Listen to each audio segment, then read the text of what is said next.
During times of uncertainty, it's comforting to know we have a healthcare system in our community that's been committed to supporting us for well over a century. In this current time, we are standing together, and our bond is stronger than ever. KDMC, caring for our community like no one else can.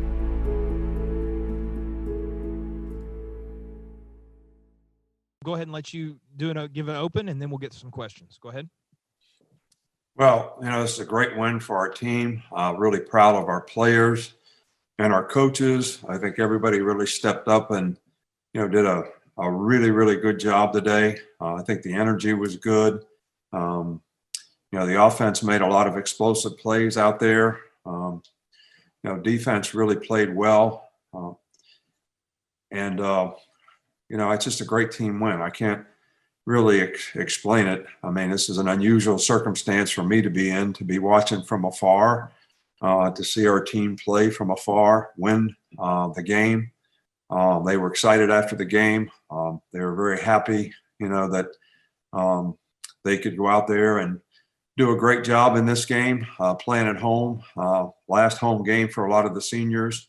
I'm sure the players wanted to do a good job for them, and I'm really happy for our seniors and the great contribution that they've made, in their career here. And it's great for them to win the last game in Bryant-Denny Stadium. I think our coaching staff did a marvelous job today. They played the situations. We had a good plan. They stayed with the plan. They executed the plan. Sark did a nice job of managing things. I sat here and felt a little helpless, that I could see things and, yell at things and listen to Miss Terri cheer downstairs. It's a little different, but still feels good to win. So I'm happy for our fans who support us. I know this is a big game for a lot of the people who support us, and it's just a great win for us. So I'm sure there's a lot of things that we could learn from this game, lessons that we'll learn and grow from and get better. That's something that you always want to focus on this time of year, that your team continues to improve and get better, because, each game you play is a little more on the line. So it's really important that you can execute and play with consistency. And that's something that we'll have to strive for, in these next games that we have coming up here. Okay, guys, like I said, if you want to ask questions, please use the raise your hand function. We will start with Michael Casagrande. Yeah, Nick, just wondering, how many of those true in-game decisions did Steve have to make in his new role today? I didn't think there was a lot. I didn't think there was a lot of those, real tough situations that came up. A couple times that, we made it on third down that we might have gone for it on fourth down. And but those decisions really didn't really come up. But I thought he was well prepared for, what he needed to do. And, I think he did a really good job. Okay, we'll go to Brett Hudson with the Tuscaloosa News. Yeah, Coach, how have you seen your pass rush grow and develop over the last few weeks to get to the point where they can affect Bo Nix like this?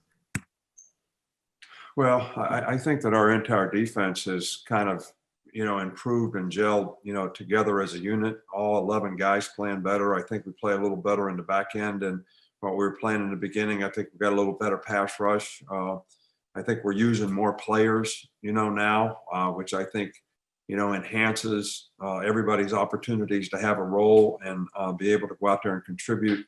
So, we made a couple of mistakes in the secondary that could have been really costly. The guy drops the ball when he's 20 yards behind everybody, in the second quarter, which was a bust on defense. And, there's a couple others on third down that we needed to get off the field on and didn't because of a couple mental errors. But, Auburn does a really, really good job offensively. They use a lot of formations, a lot of motions. You really have to be on your toes in terms of how you adjust. And sometimes, for the most part, we did a really good job, but we made a couple errors that, helped them make some plays, especially on third down.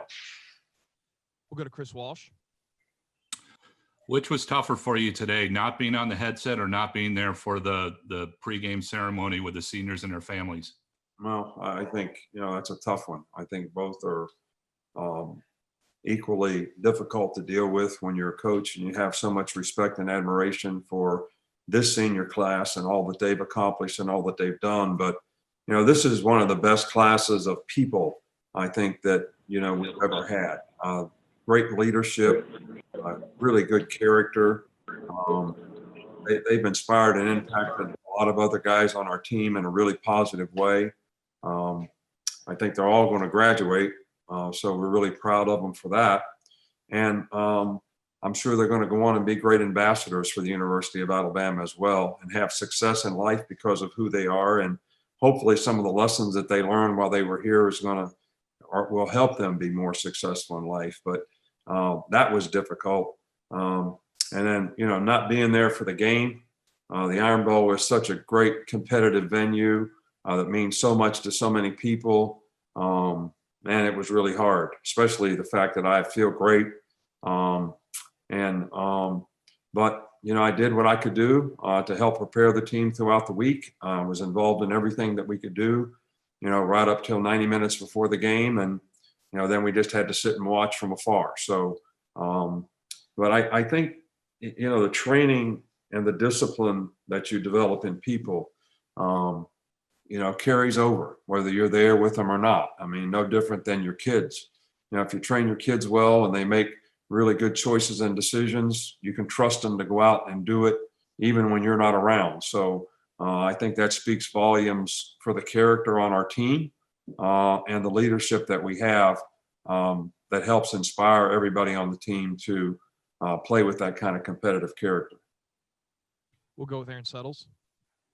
Nick, certainly Malachi Moore is not a finished product yet, but in terms of when sort of the light went on from him, when did you see that? Because he's been playing with a lot of confidence lately.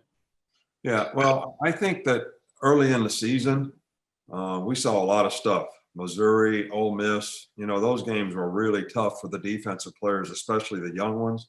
They saw about everything that, you could see from a formation and adjustment standpoint. But I think they learned a lot from it. And I think Malachi is the kind of guy that, he might make a mistake once, but when he learns, he's smart. He gets it right the next time. So the cumulative effect of those experiences, I think, has made him a lot more confident.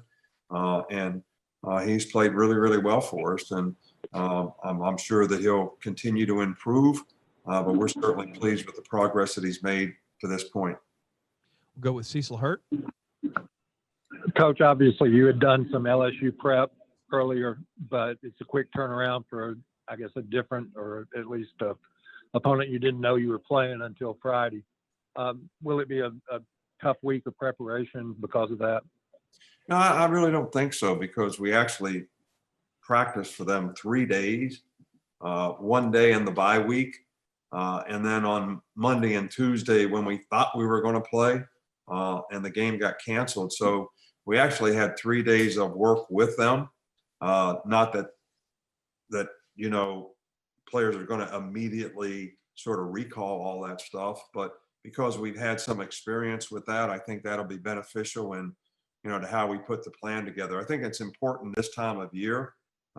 Look, this would normally have been the 12th game of the season, and we're still going to have 2 games left. And if we're fortunate enough to have success in those games, a 3rd game in the SEC championship and maybe more after that. So I think, we really got to try to take care of our team a little bit in terms of how we practice and how they recover and how we move forward with our team. So this is going to be a big game for us at LSU. It always is. They have a lot of really good players. I don't care what their record is. They have a lot of talented guys. We thought that, when we were preparing for them before. So we'll, I don't feel like this is going to be an abnormal week for us. Okay, we'll finish up with Joseph Goodman from AL.com.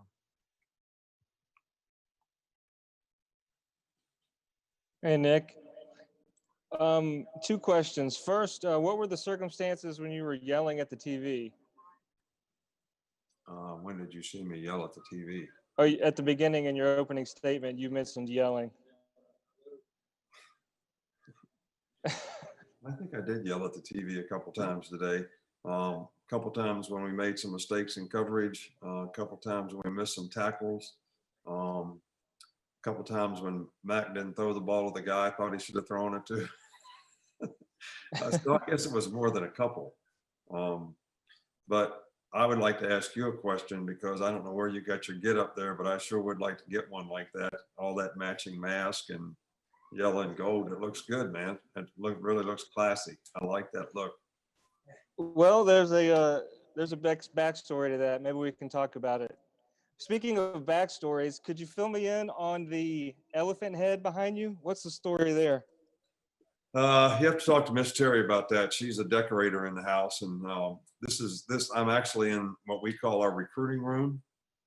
So this is the room that we actually added on to the house when we came here, so that when we had recruits and their parents, that we would have a room large enough that we could have 60, 70 people and, have breakfast and, little line dancing at night, little shoot pool, little, play cards, develop relationships. So if you could see the whole room, there's quite a bit of Alabama paraphernalia around and lots of pictures that represent, a lot of positive things that have happened here, whether they're trips to the White House or receiving national championship trophies. And I guess that elephant's just a symbol of who we are at Alabama.